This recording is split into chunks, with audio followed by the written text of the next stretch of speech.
Episode 49. Suamiku seorang CEO. Mobil Harlan melaju membelah jalanan raya ibu kota. Untuk cepat sampai tujuan, mobil melaju dengan kecepatan tinggi. Pukul 11 siang mobil sudah terparkir di depan pelataran kantor Vandeles. "Tuan, apa saya menunggu sampai Tuan pulang?" tanya Pak Basir, saat Harlan membuka pintu mobil. "Tidak perlu, kau kembalilah. Aku masih ada urusan." "Baik Tuan." Harlan masuk ke dalam gedung perkantoran, wajah tampannya tertutup masker dan kacamata hitam. Ia berjalan fokus ke depan tanpa menoleh ke kanan dan kiri, beberapa karyawan yang berpapasan membungkuk memberi hormat. Kaki panjangnya masuk ke dalam lift dan berakhir di lantai 15. Setelah sampai di depan pintu, ia melihat sekretaris Alexa sedang menerima telepon. Hanya menoleh sekilas dan membuka handle pintu. Ia tertegun, kedua alisnya mengerit, saat melihat seisi ruangannya dipenuhi rangkaian bunga. "Alexa!" teriak Harlan. "Ya Tuan." Mendengar teriakan CEO-nya, Alexa memutuskan telepon. Ia setengah berlari dan mendekat. "Ada apa Tuan?" "Siapa yang menaruh taman bunga di ruanganku?" bentaknya. "Saya Tuan," ucapnya gugup. "Dari mana kau dapatkan bunga-bunga itu?" "Ada di taman belakang gedung ini Tuan, tadi pagi saya tak sengaja lewat belakang kantor, dan melihat bunga-bunga itu, saya menyuruh tukang kebun membawanya kemari." "Kau angkat dan buang semua bunga-bunga itu, jangan ada satu tangkai pun yang tertinggal." "Baik Tuan." Saat ingin melangkah, Harlan berkata, "Satu lagi." "Iya Tuan." "Mulai besok kau tambal pakaianmu yang kurang bahan, ini kantor bukan diskotik." Alexa terlihat biasanya saja saat mendapat teguran dari Harlan. "Baik Tuan," ucapnya datar. "Cepat bersihkan ruanganku." Presidir Georgi yang sifat aslinya keras dan dingin, hanya ditunjuk pada karyawannya saja. Tapi dengan orang yang ia sayangi terlihat lembut dan perhatian. Alexa pergi meninggalkan Harlan yang terlihat geram. Harlan berjalan ke kursi presidirnya dan mendudukkan tubuhnya kasar. "Ach! Ada-ada saja wanita itu. Membuat sampah di ruanganku." Gumamnya kesal. William pasti masih berada di ruangan meeting. Ia melirik arloji di pergelangan tangannya, "Meeting sudah berjalan selama 3 jam, sepertinya aku telat, biarlah ada William yang mewakili." Harlan mengambil ponsel dari saku celananya. "Aku harus memberikan nomor ponsel yang ini, aku tidak ingin Lupita khawatir seperti semalam, nomor yang satunya jarang aku cek." Ceklek. "Tuan." William masuk ke dalam ruangan dan mengerutkan kedua alisnya, melihat banyak bunga di ruangan Harlan. "Siapa yang menaruh taman bunga di ruangan ini?" tanyanya menoleh wajah masam Harlan. "Kau tanya saja sekretaris barumu." Imbuh Harlan seraya memijit pangkal hidungnya. "Alexa." William geleng-geleng kepala. Suara pintu diketuk dari luar. "Masuk." "Maaf Tuan, cleaning service sudah datang, kami akan membawa semua bunga-bunga itu." "Cepat kalian angkat semuanya." Perintah William menatap sorot tajam pada Alexa. 3 orang cleaning service membersihkan semua bunga dan membawanya keluar. "Alexa," panggil William. "Ya Tuan." "Lain kali jangan pernah seenaknya masuk dan menaruh apapun di ruangan presidir." "Baik Tuan." Alexa tertunduk. "Sekarang pergilah." Alexa melangkah pergi keluar. "Tuan, Direktur Hendra dari PT Angkasa ingin bertemu dengan Anda." "Lalu bagaimana dengan meetingnya?" "Akan dilanjutkan selesai jam makan siang, saya menunggu kedatangan Tuan, sebelum kontrak kerjasama dimulai."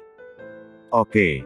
Harlan menyalakan laptop dan mulai menyelesaikan pekerjaannya. Sementara di ruangan kerjanya, Lupita sudah mendesain beberapa gambar. Ia menoleh pada jam di pergelangan tangannya, sudah jam makan siang. Gumamnya lirih. "Haji. Lupi." Damar berjalan ke arah meja kerja Lupita. "Sudah jam istirahat, semua karyawan sudah keluar ruangan. Ayo kita makan sekalian sholat bareng." "Kau duluan saja, aku masih tanggung mendesain gambar ini. Lupita menolak dengan halus, sebab ia ingin menghindar dari tawaran Damar, ia tidak ingin Harlan salah sangka padanya. Sampai saat ini ia aja masih bingung, kenapa Harlan bisa tahu aktivitasnya. Jangan pernah menunda untuk makan siang nanti kau sakit Lupi. Ujar Damar perhatian. Tidak apa-apa, sebentar lagi aku makan kok. Ceklek. Mbak Lupi ada pesanan lagi. Seorang office boy berjalan ke arah Lupita dan memberikan tote bag. Terima kasih ya bang. Ucap Lupita sopan. Office boy itu pamit keluar ruangan.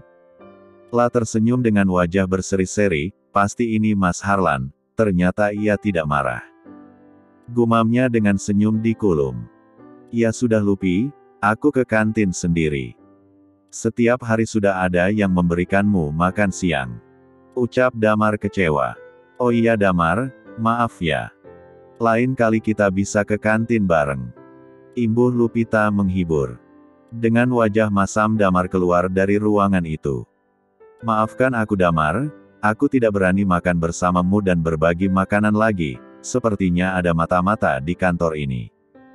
Lupita menikmati makanan pemberian Harlan sendirian.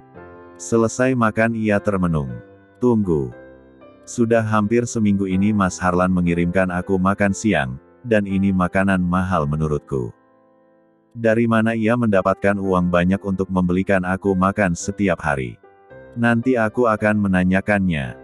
Selesai makan siang Lupi menunaikan salat zuhur dan kembali lagi ke ruangannya. Aku mau telpon Mas Harlan, ia suami yang baik dan perhatian. Beruntung aku menjadi istrinya. Tapi, kenapa Mas Harlan tidak bisa romantis padaku dan tidak berani menunaikan kewajibannya? Mungkin hubungan kami belum jelas dan aku juga belum siap melakukannya. Padahal pernikahan kami sudah berjalan 2 minggu. Ponsel sudah berada di tangan, Lupi melihat ada pesan masuk. Mas Harlan memberikan nomor baru, aku mau menghubunginya, besok hari Minggu, bukankah aku ingin membeli perabot? Di dalam ruangan meeting, Harlan sudah duduk di kursi bersama Direktur Hendra untuk membicarakan kerjasama yang sempat tertunda. William memberikan berkas pada Harlan. Pembicaraan dua orang itu terlihat serius. Alexa datang membawa nampan berisi kopi, dan menaruhnya di atas meja. 2 kancing atas sengaja ia buka, terlihat belahan dadanya yang mempesona. Direktur Hendra berulang kali menelan salivanya, hingga ia gagal fokus. Harlan yang sudah tahu gelagat Alexa ingin menggoda, hanya membuang wajahnya ke samping. Tring tring tring, tring. Bunyi suara ponsel Harlan terdengar nyaring. Ia mengambil dari saku celananya. Lupita. Sebentar, aku menerima telepon dulu. Harlan beranjak dari duduknya dan berjalan agak menjauh. Halo, Mas. Terdengar suara lembut Lupita di ujung telepon. Kau sudah makan? Sudah Mas. Ini nomor Mas yang baru. Iya Lupi. Kalau nomor yang satunya tidak aktif, kau bisa memakai nomor ini. Oke Mas. Terus kenapa setiap hari, Mas kirimkan aku makan siang? Tidak apa-apa Lupi, Mas tidak ingin kau telat makan. Tapi, kan itu makanan restoran Mas. Sudah tidak usah dipikirkan, Mas dapat bonus dari rumah makan itu, karena Mas banyak mengirimkan makanan untuk pelanggan. Oh dapat dari bonus. Baik banget restoran itu ya Mas. Kupikir Mas beli setiap hari. Oh iya Mas, nanti pulangkan. Besok kan hari Minggu, kita akan belanja perabotan kan? Iya Mas pulang, tapi agak malam. Kau tidak usah masak ya, Mas sudah makan di jalan. Iya Mas, aku tidak masak. Tapi Mas janjikan akan pulang. Terdengar suara manja Lupita. Harlan tersenyum cerah, iya Mas janji akan pulang. Ya sudah, Mas mau lanjut meeting ya. Saat obrolan mau ditutup, Lupita memanggil lagi. Mas tunggu. Iya. Tadi Mas bilang apa? Meeting. Harlan tertegun, ia keceplosan. Iya. Maksud Mas, meeting para kurir. Meeting bukan hanya di kantoran elit saja, di kantor Mas juga ada. untuk memacu kualitas kerja kurir, ucap Harlan berdusta. Oh, ya sudah, aku tunggu di rumah ya, Mas. Telepon terputus, Harlan bernafas lega. Ia kembali ke ruangan meeting dan duduk di tempat semula. Episode 50. Telepon terputus, Harlan bernafas lega. Ia kembali ke ruangan meeting dan duduk di tempat semula. Jam sudah menunjukkan pukul 4:30. Lupita sudah merapikan desain gambar. Ia memasukkan flash disk ke dalam tasnya dan berjalan keluar ruangan. Tiba-tiba seseorang ada yang menarik tangannya saat Lupi sudah keluar ruangan. Damar, pekiknya. Ayo kita pulang bersama. Menarik tangan Lupita sambil berjalan. Lepaskan Damar. Menarik dari genggaman tangannya. Kau tidak bisa mengajakku semaumu, apalagi menarik tanganku paksa. Seru Lupita kesal.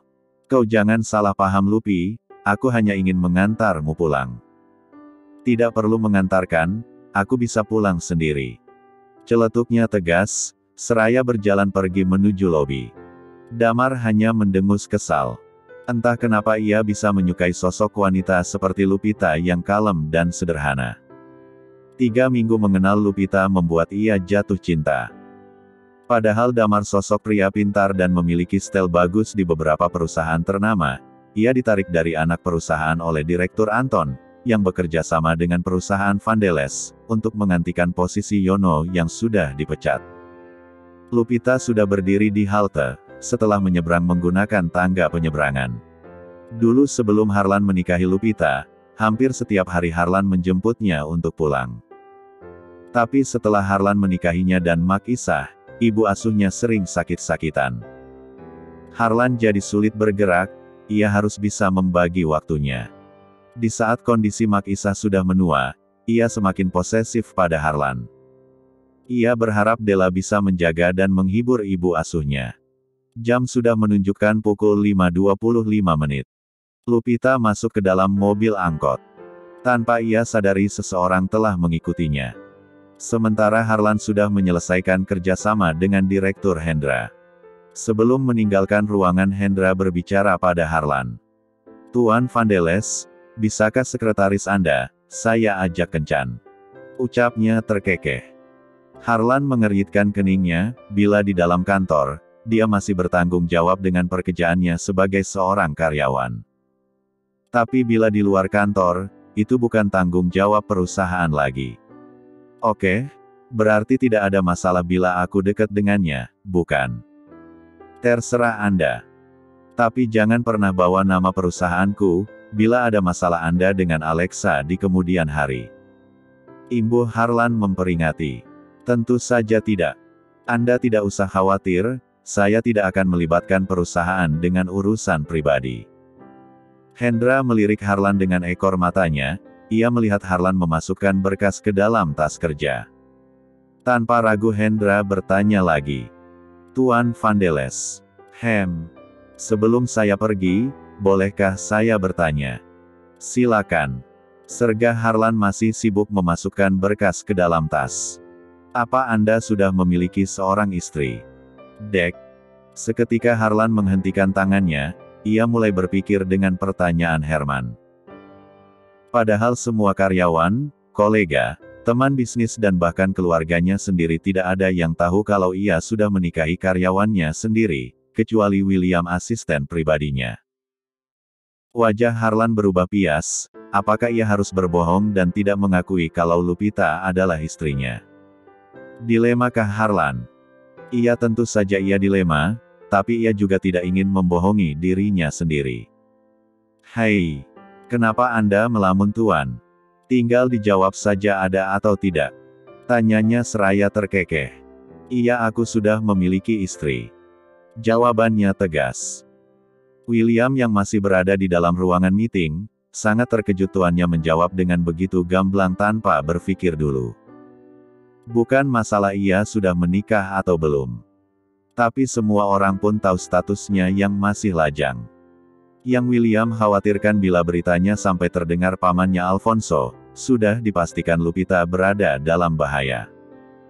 Pantas Tuan Vandeles tidak tertarik dengan Nona Alexa, ternyata aku salah menduga. Tuan Georgi yang tampan dan gagah sudah memiliki seorang istri. Untuk apa saya mencari wanita yang selalu memamerkan lekuk tubuhnya? Wah, hebat. Tuan Vandeles sangat pemerhati seorang wanita, saya salut. Pasti Anda seorang suami yang setia, bukan? Tentu saja. Karena saya punya prinsip, tidak ingin bermain kotor, entah itu hal pribadi atau bisnis sekalipun. Sindiran Harlan membuat Hendra terdiam. Karena Harlan tahu, Hendra menyukai wanita M4 lem yang berkelas. Maaf Tuan, sudah waktunya pulang, sudah jam 5:30. William berdehem seraya memberi peringatan agar Herman tidak terus memberikan pertanyaan pada Harlan. Baik Tuan Hendra. Cukup sampai di sini pertemuan kita. Harlan dan Hendra berjabat tangan, lalu pergi meninggalkan ruangan meeting. Di dalam mobil, Harlan merebahkan punggungnya ke sandaran jok. Kenapa hari ini aku sangat lelah? Ucapnya seraya membuka layar ponsel. Tuan, kita langsung pulangkan. Iya, antar aku pulang dulu, malam aku akan pulang ke rumah istriku. Kapan Tuan akan memberitahu pada ibu asuh, mengenai pernikahan dadakan Tuan? Harlan terdiam, ia memindai pandangannya keluar jendela.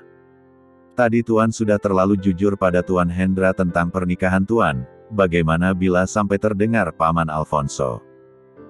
Terdengar helaan nafas dalam dan dihembuskan kasar. Sepertinya Harlan sedang berpikir dan menimang-nimang ucapan William. Bukan aku tak ingin jujur pada ibu asuh, ia sedang sakit dan sakitnya sangat memprihatinkan. Aku tidak ingin Mak kaget dan jantungan. Biarlah seperti ini dulu, aku pun belum menjamah Lupita. Bila hubungan itu sudah terjadi aku pasti akan berterus terang pada Mak. What? Will? Bentak Harlan kaget. Maaf Tuan, saya hanya terkejut. Untung tidak ada mobil di belakang, jika ada pasti terjadi kecelakaan. Tuan sudah hampir 3 minggu belum sama sekali berhubungan layaknya suami istri. Pertanyaan William tentu saja mempengaruhi perasaan Harlan. Entahlah apakah aku naif atau bodoh. Tapi aku tidak bisa memaksa Lupita untuk melakukan kewajibannya. Harlan mulai memijit pangkal hidungnya. Apa Tuan mencintai Nona? Menjalankan mobilnya dengan kecepatan sedang, penuh hati-hati. Entahlah, aku sendiri belum yakin dengan perasaanku. Tapi aku menyayangi dan ingin melindunginya. Semoga kedepannya ada kejelasan pada hubungan Tuan. Wih, tolong kau jaga rahasia ini dulu dari Paman Alfonso. Kalau ibu asuh masih bisa bicara baik-baik, seandainya ia tahu aku sudah memiliki istri. Tapi Paman sangat keras dan sulit untuk dimengerti. Pasti Tuan, saya akan menjaga Nona, sebagaimana saya menjaga Tuan. Terima kasih Will, hanya kau yang bisa aku percayai. Mobil sudah berhenti di depan gerbang, Satpam membuka pintu seraya menyapa William. Mobil sudah masuk ke dalam garasi. Harlan kau sudah pulang. Sapa Mak Isah tersenyum sumringah. Bagaimana keadaan Mak? Sudah minum obatnya? Tanya Harlan seraya duduk di samping Mak Isah. Sudah. Sekarang sudah baikan, jantung Mak tidak sakit lagi. Syukurlah Mak, aku senang mendengarnya. Kak, aku buatkan kopi hitam. Menaruh kopi di depan Harlan, dan duduk di sampingnya. Terima kasih Del. Harlan, besok hari Minggu. Kau ajak Della jalan-jalan. Kasihan Della, di kampung tidak ada mall seperti di Jakarta. Jangan besok Mak, aku tidak bisa. Kenapa akhir-akhir ini kau sering pergi tanpa sepengetahuan Mak? Wanita parubaya yang mulai keriput itu, menatap curiga pada Harlan. Mak. Meraih tangan Mak Isah yang sudah tak kuat seperti dulu. Perusahaanku sedang berkembang, banyak pekerjaan yang harus aku urus, mengertilah. Sekarang ada Della untuk menemani Mak, jadi Mak tidak kesepian. Kau memang banyak alasan, Lan. Mak Isah mendengus kesel. Kakak pasti lapar, aku siapkan makan ya. Ibu Della mulai mencari perhatian. Tidak Del, aku sudah makan di luar tadi dengan William. Percuma juga kamu masak Del, kalau Harlan tidak mau makan. Cetus Mak Isah, merengut. Mak jangan bicara begitu dong. Baiklah aku makan. Tapi aku mandi dulu. Harlan mengusap lembut punggung Mak Isah, untuk memberikan ketenangan. Kemudian ia beranjak dari duduknya melangkah naik ke lantai atas. Saat melangkah terdengar bunyi notif dari ponselnya. Ia membuka pesan. Mas. Jadi pulangkan. Aku sudah mengganti spray baru. Harlan tersenyum tipis, dan ia membalas. Aku pasti pulang. Besok akan mengantarmu belanja. Sen. Terima kasih mas, aku tunggu.